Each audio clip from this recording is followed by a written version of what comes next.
Hello mga kababayan. So guys, umabot na nga sa 89.9 billion, no? Yung sinasabi na sobrang pera ng PhilHealth na gusto nilang ibalik sa National Treasury. So, kumbaga man guys, masasabi natin, sige, thank you, very good. Walang nangupit sa inyo, may sobra pa pala kayong pera.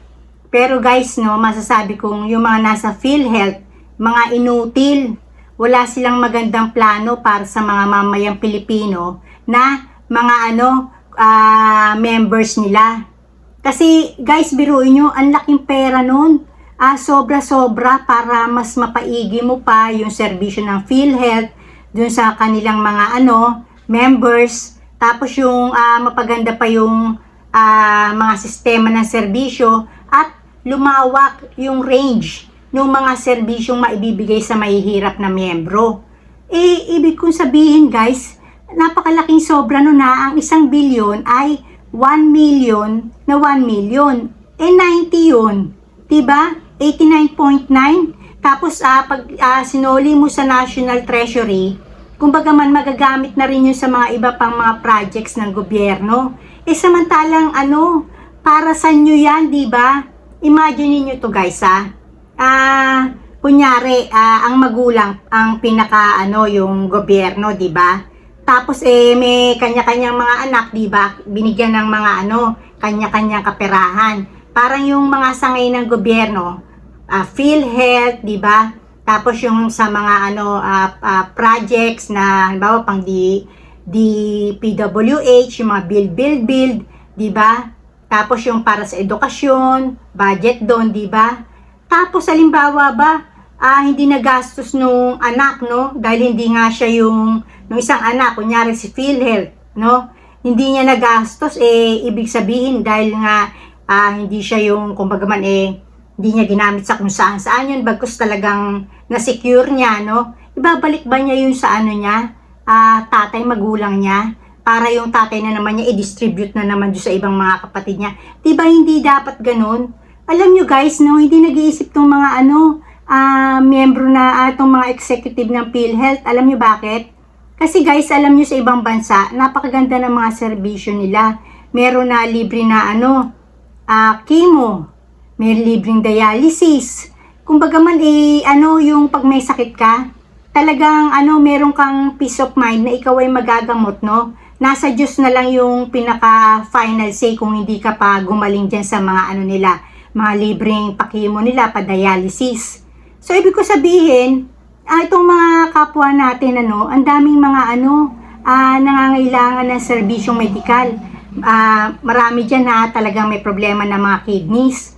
Tapos, 2 to 3 times a week, nagda-dialysis. Tapos, bakit hindi nila pag-isipan? Masama bang mag-isip na, halimbawa, magkaroon ng, libreng dialysis para do sa pinakadukhang-dukha ng mga, mamayang Pilipino na miyembro ng PhilHealth. Samantalang doon sa mga private companies, magkano binabayad nila? Diba? Minsan nasa 2 to 3 every session. Diba? So, ibig sabihin ko, napakalaki palang kapirahan nun. Tapos, basta nyo lang ibabalik, diba? Kaya nga guys, isa pa, yung iba libre ang chemo, no? Sa ibang mga bansa, sa Italy. Libre dyan. Pero, yung kumbaga man, tinuturing lang nilang parte ng serbisyo ng gobyerno nila yun. Pero tayo dito sa, Pilipinas, no? Napakalaki ng pera, pero hindi pinag-isipan kung paano bang matulungan yung mga miyembro nila na masigit pa doon sa serbisyong binibigay nila ang maibigay nila. Bagkus sige, hindi namin nagastos yan, dyan na lang. Pagka naibalik na yun sa National Treasury, sila na bahala dyan kung saan nila dalhin yan. Diba? Yun ang sinasabi ko guys, na mahalaga na meron tayong isang isang tao na galing sa sektor ng kalusugan sa health, no? Sa health and medical profession na maging senador, no? Etong si Dr. Willie Ong, nire-recommenda ko sa inyo kung sakali man, no? Sana kung mandidato siyang senador nitong darating na 2025 election. Kailangan natin siya. Alam nyo guys, kasi ang mga Pilipino, hindi sineseryoso pagboto. Biruin nyo dati pa, bago pa siya kumandidatong vice president, at ang kapartner niyang presidente si Isko, di ba? Dati na siyang gustong paglingkuran ng mamayang Pilipino bilang senador. Pero tayong mga Pilipino, lalo na yung mga botante, no, hindi siniseryoso ang pagboto. Kaya ito ngayon nangyayari. Wala tuloy nangangarap na maganda para sa inyo dahil hindi nyo nilalagay yung matitinong tao sa tama sa matataas na posisyon. Ang pinipili nyo, Lito Lapid, na walang pinangarap na maganda sa inyo. Naging chairman ng Games and Amusement, yung mismong Pogo, no, operation nasa tungkil ng ilong niya. 'Di ba? Nasa lugar nila sa Porac, Pampanga. Hindi niya nakita, 'di ba? Nasa Pampanga 'yun. Hindi niya nakita pero siya ang chairman ng Games and Amusement. O tapos si Robin Padilla, kinantahan lang kayo ng Wonderful Tonight, 'di ba? Hindi ganoon 'yun. Sa totoo lang, sana lang isa pa nung last election si Dr. Mengita Padilla, yung magaling, yung eye specialist na sinabi na ready maglingkod para maging senador. Si Dr. Mengita Padilla, na hangad na paglingkuran kayo bilang senador. Hindi nyo binoto. Sa pagitan ng dalawang Padilla na kumandidatong senador, ang pinili nyo yung Bopol na Padilla.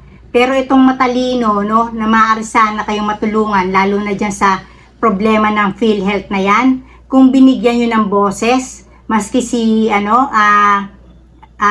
Dr. Mengita Padilla, baka naipaglaban pa yung pera ng PhilHealth na yan. Kasi guys, alam nyo, iba yung meron kang katungkulan sa gobyerno, may boses ka.